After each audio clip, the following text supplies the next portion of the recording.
Hello दोस्तों, स्वागत है आपका हमारे चैनल एस एजुकेशन में। आज ये हमारा डेमो सेशन की सीरीज की तीसरी वीडियो है। पिछली वीडियो में हमने नेट रेजिस्टेंस, इक्विवेलेंट रेजिस्टेंस निकालना सीखा था। आज मैं आपको इक्विवेलेंट रेजिस्टेंस निकालने की एक और ट्रिक बताऊंगा जिसको आप अप्लाई करेंगे अपनी क्लास 12th में करंट इलेक्ट्रिसिटी वाले चैप्टर में। तो आइए सीखते हैं इस कॉन्सेप्ट को। आज का कॉन्सेप्ट है हमारा व्हीट स्टोन ब्रिज।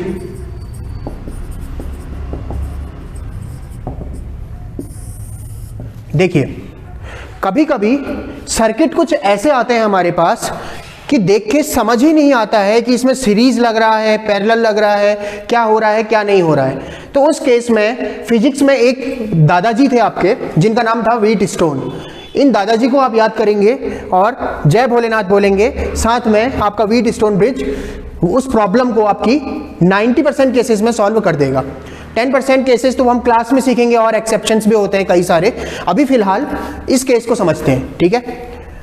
इस केस में व्हीट स्टोन ब्रिज में क्या होता है, हमारे पास होते हैं 5 रेजिस्टेंस। दूसरा रेजिस्टेंस ये, तीसरा रेजिस्टेंस मैं ये ले रहा हूं और चौथा एक रेजिस्टेंस ये है और पांचवा इसके डायगोनल में जुड़ा हुआ है, ठीक है। इसको मान लेते हैं R1, इसको मान लेते हैं R2, इसको मान लेते हैं R3, इसको मान लेते हैं R4, ठीक। ये है सेल हमारा, इसको कह देते हैं पॉइंट P, इसको कहते हैं पॉइंट Q।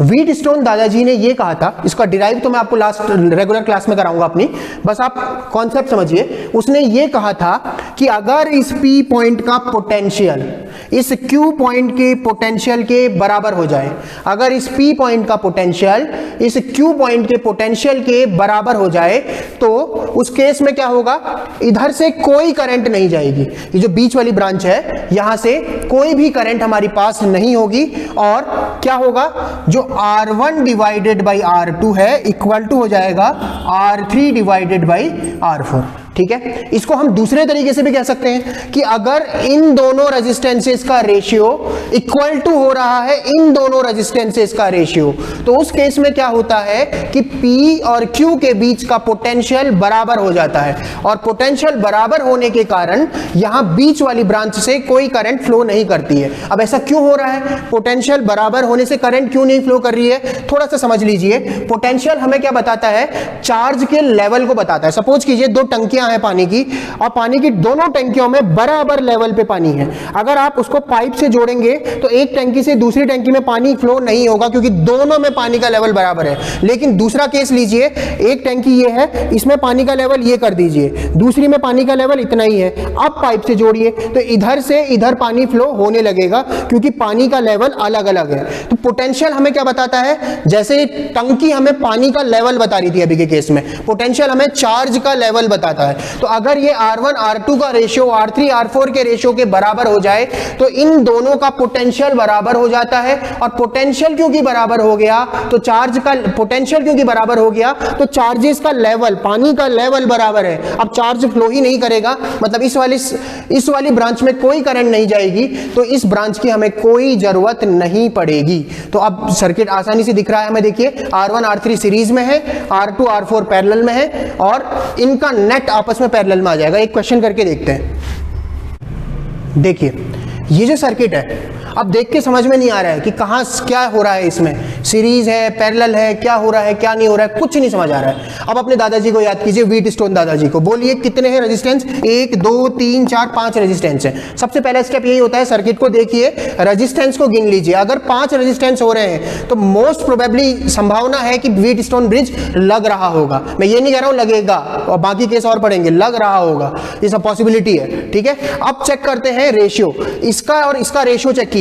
3/6 कितना होता है, 1/2। और इसका रेशियो चेक कीजिए कितना होता है, 4/8 भी कितना होता है, 1/2। देखो रेशियो बराबर आ रहा है, 3/6 इक्वल टू 4/8 बराबर आ रहा है। मैंने अभी बताया था आपको, अगर रेशियो बराबर आ जाए तो ये जो जंक्शन के पोटेंशियल आपस में क्या हो जाते हैं, बराबर हो जाते हैं। मतलब यहाँ पे चार्ज का लेवल, जो पानी का लेवल करके मैंने समझाया था, बराबर हो जाएगा, लेवल ही सेम हो जाएगा, तो चार्ज ही फ्लो नहीं करेगा। चार्ज ही फ्लो नहीं करेगा तो इस ब्रांच की कोई जरूरत नहीं है क्योंकि इसमें तो कुछ फ्लो ही नहीं हो रहा है। अब सर्किट हमारा आसान हो गया। अब क्या है देखो 3 और 4 आपको सीरीज में दिख रहे हैं, 6 और 8 आपको वापस से सीरीज में दिख रहे हैं, तो कुछ नहीं करना है। अब देखिए इसको ऐसे सॉल्व करेंगे, 3 ohm and 4 ohm are in series,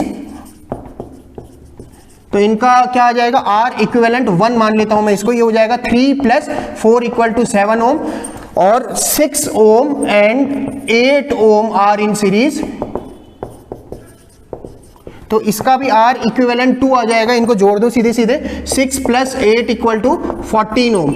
अब देखिए, अब मैं इसका अगर नेट सर्किट बनाऊं तो अब इन दोनों के बराबर का एक कितना आ रहा है, इनका 7 ओम आ रहा है, तो यहां पे मैं 7 ओम पुट कर दूंगा, ठीक है। और 6 ओम और 8 ओम का इक्विवेलेंट कितना आ रहा है, 14 ओम आ रहा है, यहां पे मैं कितना पुट कर दूंगा, 14 ओम पुट कर दूंगा। अब देखो 7 और 14 आपको पैरेलल दिख रहे हैं, 7 ohm and 14 ohm are in parallel, तो बस आपका क्वेश्चन सॉल्व हो गया।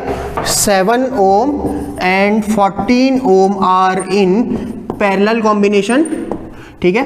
तो क्या करेंगे, 1/R इक्विवेलेंट = 1/7 + 1/14, बस एलसीएम लेके सॉल्व कर लीजिए इसको, कितना होगा, यहां से आपका R इक्विवेलेंट आ जाएगा 14/3 ओम। ये था हमारा व्हीटस्टोन ब्रिज का छोटा सा कॉन्सेप्ट, जिससे आप बड़ी बड़ी दिक्कतों को सॉल्व कर सकते हैं। इसी के साथ आज की क्लास में रोकूंगा। Thank you.